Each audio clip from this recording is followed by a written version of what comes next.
Angus, good morning.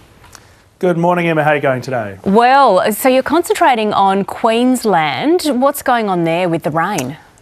Yeah, we've seen a couple of areas of Queensland be affected by some pretty heavy falls in the past 12 hours or so. Started off yesterday evening and through the night as well. So the first of those regions was inland in the Maranoa-Warrego region around the Charleville area with some very significant storms yesterday evening, bringing intense rainfall, up to 180 millimetres of rainfall, and one location that was 90 millimetres in an hour, which is extremely heavy rain, certainly enough to cause significant areas of flash flooding. We also saw rivers and creeks in the area shoot up very, very quickly, the water levels, and there are still some flood warnings in place for the Warrego River and a few other smaller rivers in that part of the state. But we have seen the thunderstorm activity ease there overnight, but still a lot of water on the ground.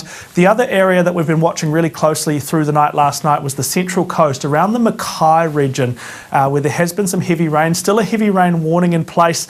We've seen about 90 millimetres of rain in Mackay. It looks like there was much heavier rain than that just offshore out over the water. So while there has been a decent amount of rain over the mainland, could have been a lot worse if those heavier falls had pushed on shore, but it looks like they're staying over the water, so perhaps just a little bit of good news for that region. Let's turn our attention to the southeast of the country because things are really heating up in parts. Tell us what's happening and what's driving this heat. Yes, certainly. We're looking at a prolonged run of hot weather across southern and southeastern Australia, starting really from today. We've seen the development of northerly winds yesterday and overnight. Those northerlies are going to be driving temperatures up across the south and east of the country. Temperatures spiking in South Australia today around Adelaide. We could see 35, parts of the state likely to be 40 degrees. Then Victoria gets the warmer weather Friday and Saturday, 35 for a couple of days in a row around Melbourne.